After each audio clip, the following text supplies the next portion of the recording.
രാവിലെ 10 തവണ, വൈകുന്നേരം 10 തവണ എൻ്റെ മേൽ സ്വലാത്ത് ചൊല്ലുന്നവർക്ക് അന്ത്യനാളിൽ എൻ്റെ ഷഫാഅത്ത് ലഭിക്കുമെന്ന് റസൂൽ കരീം സല്ലല്ലാഹു അലൈഹി വസല്ലം അറിയിക്കുകയാണ്. നമ്മുടെ വിഷമങ്ങൾ മാറിക്കിട്ടാൻ, ഐഹിക പാരത്രിക ബുദ്ധിമുട്ടുകൾ നീങ്ങിക്കിട്ടാനുള്ള നല്ലൊരു മാർഗമാണ് സ്വലാത്ത് ചൊല്ലുക എന്നത്.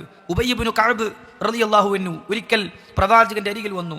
എന്നിട്ട് പറഞ്ഞു, യാ റസൂലല്ലാഹ്, അല്ലാഹുവിന്റെ പ്രവാചകരെ, ഇന്നി ഉക്സിറു സ്വലാത്ത അലൈക്, ഓ പ്രവാചകരെ, താങ്കളുടെ മേൽ എനിക്ക് ധാരാളമായി സ്വലാത്ത് ചൊല്ലണം. ഫകം അജ്അലു ലക മിൻ സ്വലാത്തി, അപ്പോൾ ഞാൻ എത്ര തവണയാണ് സ്വലാത്ത് ചൊല്ലേണ്ടത്?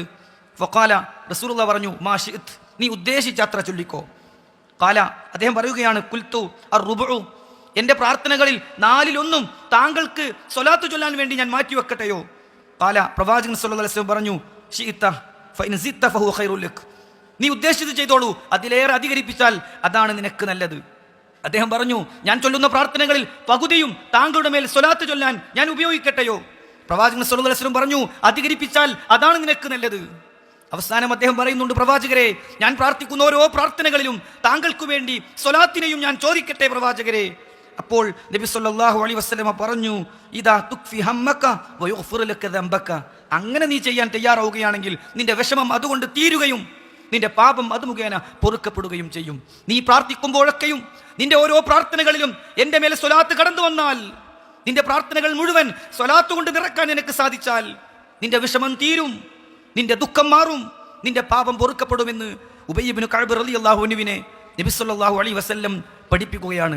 മറ്റൊരു റിവായത്തിൽ കാണാം, നീ അങ്ങനെ ചെയ്യുകയാണെങ്കിൽ ഇദൻ യക്ഫീക അല്ലാഹു തബാറക വ തആല മാ അഹമ്മക മിൻ ദുനിയാക വ ആഖിറതിക, നിന്റെ ദുനിയാവിലും നിന്റെ പരലോകത്തും നിനക്ക് എന്തൊക്കെ തടസ്സങ്ങളും വിഷമങ്ങളും ഉണ്ടോ അതൊക്കെ റബ്ബ് നിനക്ക് നീക്കിത്തരും. നിന്റെ ദുനിയാവിന്റെ പ്രശ്നം തീരും, നിന്റെ പരലോകത്തെ വിഷമം മാറും, പരലോകത്ത് നിനക്ക് സ്വർഗം കിട്ടും, ഇഹലോകത്ത് നിനക്ക് സന്തോഷ ജീവിതം കിട്ടും. എന്ത്?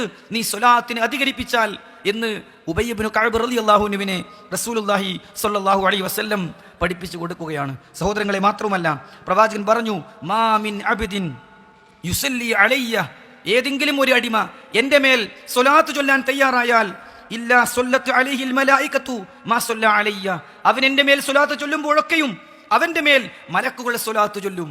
സഹോദരങ്ങളെ, നോക്കൂ നിങ്ങൾ, നമ്മൾ പ്രവാചകന്റെ മേൽ സ്വലാത്ത് ചൊല്ലുമ്പോൾ റബ്ബിന്റെ മലക്കുകൾ, മുഖറബുകളായ മലക്കുകൾ നമുക്ക് വേണ്ടി റബ്ബിനോട് ഗുണത്തിനായി പ്രാർത്ഥിക്കുന്നുണ്ട് എന്നാണ് റസൂൽ സല്ലല്ലാഹു അലൈഹി വസല്ലം നമുക്ക് പഠിപ്പിച്ചു തന്നിട്ടുള്ളത്.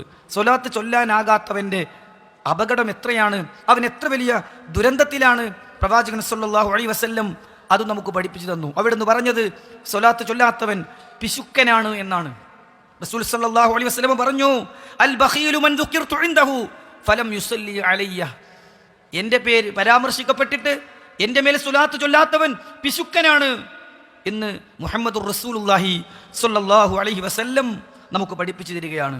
സ്വലാത്ത് ചൊല്ലാത്തവൻ അപമാനിതനാകട്ടെ എന്നാണ് അവിടുന്ന് പ്രാർത്ഥിച്ചിട്ടുള്ളത്. റഗിമ അൻഫു റജുലിൻ, ഒരു മനുഷ്യൻ നശിച്ചു പോകട്ടെ, ദുഖിർതു ഇൻദഹു, അവൻ്റെ മേൽ എൻ്റെ പേര് പരാമർശിക്കപ്പെട്ടു, ഫലം യുസല്ലി അലയ്യ, എന്നിട്ട് എനിക്ക് വേണ്ടി ഗുണത്തിനായി അവൻ പ്രാർത്ഥിക്കുന്നില്ല എങ്കിൽ അവൻ അപമാനിതനാകട്ടെ, അവൻ നശിച്ചു പോകട്ടെ എന്ന് റസൂൽ കരീം സല്ലല്ലാഹു അലൈഹി വസല്ലം പ്രാർത്ഥിക്കുകയാണ്. സ്വലാത്ത് ചൊല്ലാത്തവൻ നരകത്തിലാണ് എന്ന് പോലും അവിടുന്ന് അറിയിച്ചു തന്നിട്ടുണ്ട്.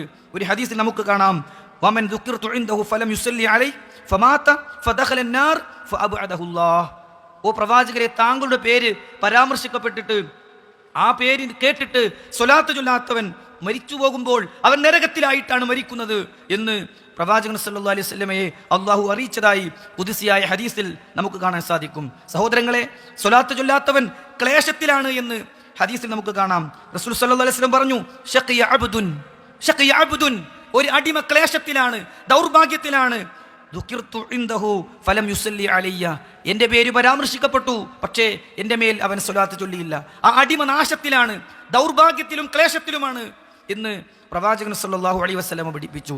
ഒരു ഹദീസിൽ നമുക്ക് കാണാം, മൻ നസിയ സ്വലാത്ത് അലയ്യ, എൻ്റെ മേൽ സ്വലാത്ത് ചൊല്ലാൻ മറന്നു പോകുന്നവൻ ഖതിയ ത്വരീഖൽ ജന്ന, സ്വർഗ്ഗ വഴി പിഴച്ചവനാണ്, സ്വർഗ്ഗത്തിലേക്കുള്ള വഴിയിൽ നിന്ന് മാറി നടക്കുന്നവനാണ്, വഴി പിഴച്ചവനാണ് എൻ്റെ മേൽ സ്വലാത്ത് ചൊല്ലാത്തവനെന്ന് പ്രവാചകൻ സല്ലല്ലാഹു അലൈഹി വസല്ലം പഠിപ്പിക്കുകയാണ്. അതുകൊണ്ട് സഹോദരങ്ങളെ, പ്രവാചകന്റെ മേൽ സ്വലാത്തിനെ അധികരിപ്പിക്കാൻ നമ്മൾ പ്രത്യേകം ശ്രദ്ധിക്കണം. പ്രത്യേകം അധികരിപ്പിക്കേണ്ടുന്ന ചില പ്രത്യേക സന്ദർഭങ്ങളുണ്ട്, അതുകൂടി വേഗത്തിൽ ഓർമ്മപ്പെടുത്തുകയാണ്. പ്രവാചകന്റെ മേൽ സ്വലാത്ത് ചൊല്ലാനുള്ള പ്രത്യേക സന്ദർഭങ്ങളിൽ. ഒന്ന്, അവിടുത്തെ പേര് പരാമർശിക്കപ്പെടുമ്പോഴാണ്. നേരത്തെ സൂചിപ്പിച്ചതുപോലെ പേര് പരാമർശിക്കപ്പെട്ടാൽ ആ പ്രവാചകൻ സല്ലല്ലാഹു അലൈഹി വസല്ലമക്ക് വേണ്ടി സ്വലാത്തിനെയും സലാമിനെയും ചോദിക്കുക എന്നത് ശ്രദ്ധിക്കേണ്ട കാര്യമാണ്. മറ്റൊന്ന്, പള്ളിയിൽ പ്രവേശിക്കുമ്പോഴാണ്. സാധാരണ അല്ലാഹുമ്മ ഫ്തഹ് ലി അബ്വാബ റഹ്മതിക എന്ന പ്രാർത്ഥന ചൊല്ലുന്നതിന് മുമ്പ് ബിസ്മില്ലാ വസ്സലാത്തു വസ്സലാമു അലാ റസൂലില്ലാ എന്ന് പറഞ്ഞുകൊണ്ടാണ് അല്ലാഹുമ്മ ഫ്തഹ് ലി അബ്വാബ റഹ്മതിക എന്ന് പറയുന്നതെങ്കിൽ അത് ഏറെ പുണ്യകർമ്മമാണ് എന്ന് നബി സല്ലല്ലാഹു അലൈഹി വസല്ലം പഠിപ്പിച്ചു. അവിടുന്ന് മാതൃക കാണിച്ചു. അതെ, സ്വഹാബത്തിന് അവിടുന്ന് പഠിപ്പിച്ചു കൊടുത്തു. പള്ളിയിൽ പ്രവേശിക്കുമ്പോൾ ബിസ്മി ചൊല്ലി പ്രവാചകന്റെ മേൽ സ്വലാത്തിനെ ചൊല്ലിയിട്ട് അള്ളാഹുവിൻ്റെ കാരുണ്യത്തിൻ്റെ കവാടങ്ങൾ തുറന്നു കിട്ടാൻ പ്രാർത്ഥിച്ചിട്ടായിരിക്കണം പള്ളിയിൽ വലത് കാല് വെച്ച് പ്രവേശിക്കേണ്ടത് എന്ന് പ്രവാചകൻ സല്ലല്ലാഹു അലൈഹി വസല്ലം അറിയിക്കുകയാണ്. സഹോദരങ്ങളെ, പ്രവാചകന്റെ മേൽ സ്വലാത്ത് ചൊല്ലാവുന്ന പ്രത്യേക സന്ദർഭങ്ങളിൽ മൂന്നാമത്തേത് പള്ളിയിൽ നിന്ന് ഇറങ്ങിപ്പോകുമ്പോഴാണ്. ബിസ്മില്ലാ അസ്സലാത്തു വസ്സലാമു അലാ റസൂലില്ലാ അല്ലാഹുമ്മ ഇന്നി അസ്അലുക മിൻ ഫദ്ലിക എന്ന് ചൊല്ലിക്കൊണ്ട് പള്ളിയിൽ നിന്ന് പുറത്തു പോകാൻ റസൂലുള്ളാഹി സ്വല്ലല്ലാഹു അലൈഹി വസല്ലം നമുക്ക് പഠിപ്പിച്ചു തരികയാണ്. നമ്മുടെ നമസ്കാരങ്ങളിൽ, തശഹ്ഹുദുകളിൽ പ്രവാചകന്റെ മേൽ ഇബ്രാഹിമി സ്വലാത്ത് ചൊല്ലാൻ പ്രത്യേകം പഠിപ്പിച്ചിട്ടുണ്ട് എന്ന കാര്യം നമുക്കറിയാം. മയ്യിത്ത് നമസ്കാരങ്ങളിൽ രണ്ടാമത്തെ തക്ബീറിന് ശേഷം ചൊല്ലേണ്ടത് പ്രവാചകന്റെ മേൽ സ്വലാത്തിനെ ചോദിക്കുന്ന ഇബ്രാഹിമി സ്വലാത്താണ് എന്ന് പ്രത്യേകം പഠിപ്പിച്ചു തന്നിട്ടുണ്ട്. ഓരോ ദിവസവും രാവിലെയും വൈകുന്നേരവും അള്ളാഹുവിന്റെ പ്രവാചകന്റെ മേൽ സ്വലാത്തിനെ ചോദിക്കുന്നവർക്ക് വലിയ പുണ്യം അതിലൂടെ നേടാൻ സാധിക്കുമെന്ന് നേരത്തെ നമ്മൾ സൂചിപ്പിക്കുകയുണ്ടായി. നമ്മൾ ഏറ്റവും അധികം തവണ സ്വലാത്ത് ചൊല്ലേണ്ട ദിവസം, പ്രിയമുള്ളവരെ, ഞാൻ നിങ്ങൾ ഇപ്പോഴുള്ള ഈ ദിവസമാണ്, വെള്ളിയാഴ്ച ദിവസമാണ്. റസൂലുള്ളാഹി സ്വല്ലല്ലാഹു അലൈഹി വസല്ലം പറഞ്ഞു, ഫീ കുല്ലി യൗമിൽ ജുംഅത്തി അക്സിറു അലയ്യ മിനസ് സ്വലാത്ത്, അക്സിറു അലയ്യ മിനസ് സ്വലാത്ത്, എൻ്റെ മേൽ നിങ്ങൾ സ്വലാത്തിനെ അധികരിപ്പിക്കണം. ഫീ കുല്ലി യൗമിൽ ജുമുഅ, എല്ലാ വെള്ളിയാഴ്ച ദിവസങ്ങളിലും. എന്നിട്ട് പ്രവാചകൻ സല്ലല്ലാഹു അലൈഹി വസല്ലം പറഞ്ഞു, ഫമൻ കാന അക്സറുഹും അലയ്യ സ്വലാത്തൻ കാന അഖ്റബുഹും മിന്നി മൻസിലാ, എൻ്റെ മേൽ സ്വലാത്തിനെ അധികരിപ്പിക്കുന്നവർ എൻ്റെ അടുത്ത് സ്ഥാനം ലഭിക്കുന്നവരായിരിക്കും എന്ന് റസൂൽ സല്ലല്ലാഹു അലൈഹി വസല്ലം പഠിപ്പിക്കുകയാണ്. ഇബ്നുൽ ഖയ്യിം റഹിമഹുല്ലാഹ് പറഞ്ഞു, റസൂലുള്ളാഹി സ്വല്ലല്ലാഹു അലൈഹി വസല്ലം സയ്യിദുൽ അനാം, മനുഷ്യരുടെ നേതാവ് പ്രവാചകൻ സല്ലല്ലാഹു അലൈഹി വസല്ലമയാണ്. വയൗമുൽ ജുമുഅത്തി സയ്യിദുൽ അയ്യാം, ദിവസങ്ങളുടെ നേതാവ് വെള്ളിയാഴ്ചയാണ്. അതുകൊണ്ട് വെള്ളിയാഴ്ച ദിവസം ദിവസങ്ങളുടെ നേതാവായതുകൊണ്ട് ആ വെള്ളിയാഴ്ച ദിവസമാണ് മനുഷ്യരുടെ നേതാവായ പ്രവാചകൻ സല്ലല്ലാഹു അലൈഹി വസല്ലമയെ പുകഴ്ത്താൻ, അവിടുത്തെ മഹത്വപ്പെടുത്താൻ, അവിടുത്തെ സ്വലാത്ത് ചൊല്ലാൻ ഏറ്റവും ഉചിതമായ ദിവസം. ഫലിസ്വലാത്തു അലൈഹി ഫി ഹാദൽ യൗം മസിയത്തുൻ ലൈസത് ലിഗൈരിഹി, മറ്റൊരു ദിവസവും ഇല്ലാത്തത്ര പ്രത്യേകത വെള്ളിയാഴ്ച ദിവസം സ്വലാത്ത് ചൊല്ലുന്നതിനുണ്ട് എന്ന് അദ്ദേഹം വിശദീകരിക്കുകയാണ്. സഹോദരങ്ങളെ, പ്രാർത്ഥനകൾ ആരംഭിക്കുമ്പോൾ സ്വലാത്തിനെ ചോദിക്കണമെന്നത് പ്രത്യേകം പഠിപ്പിച്ച സന്ദർഭമാണ് എന്ന് നമ്മൾ മനസ്സിലാക്കി. ബാങ്കിന് ശേഷം സ്വലാത്തിനെ ചോദിക്കുകയും പ്രാർത്ഥനകൾ നിർവഹിക്കുകയും ചെയ്യുന്നവർക്ക് എൻ്റെ ശഫാഅത്ത് ലഭിക്കുമെന്ന് റസൂലുള്ളാഹി സ്വല്ലല്ലാഹു അലൈഹി വസല്ലം പ്രത്യേകം പഠിപ്പിച്ചു തന്നിട്ടുണ്ട്. ഒരു സദസ്സിലിരിക്കുമ്പോൾ പോലും ഇസ്തിഗ്ഫാറിനെ തേടുന്നത് പോലെ, തൗബയുടെ വാചകം ചൊല്ലുന്നത് പോലെ, ദിക്റുകൾ ചൊല്ലുന്നത് പോലെ നാം ചെയ്യേണ്ട കാര്യമാണ് പ്രവാചകന്റെ മേൽ സ്വലാത്ത് ചൊല്ലുക എന്നത്. പ്രവാചകൻ പഠിപ്പിച്ചു, മാ ജലസ ഖൗമും മജ്ലിസൻ ലം യദ്കുറുല്ലാഹ ഫീഹി വലം യുസല്ലു അലാ നബിയിഹിം ഇല്ലാ കാന അലൈഹിം തിറഹ്, ഏതെങ്കിലും ഒരു വിഭാഗം ഒരു സദസ്സിലിരുന്നിട്ട് അള്ളാഹുവിനെ ഓർക്കാതെയും പ്രവാചകന്റെ മേൽ സ്വലാത്ത് ചൊല്ലാതെയുമാണ് ആ സദസ്സ് പിരിഞ്ഞു പോകുന്നതെങ്കിൽ അതവന് നഷ്ടമാണ്, അതവന് നാശമാണ് എന്ന് റസൂലുള്ളാഹി സ്വല്ലല്ലാഹു അലൈഹി വസല്ലം നമുക്ക് പഠിപ്പിച്ചു തരികയാണ്. അതുകൊണ്ട് പ്രത്യേകം പഠിപ്പിച്ച ഈ സന്ദർഭങ്ങളിൽ പ്രത്യേകം സ്വലാത്ത് ചൊല്ലുക, അള്ളാഹുവിൻ്റെ പ്രവാചകന്റെ മേൽ സ്വലാത്തിനെ അധികരിപ്പിക്കുക.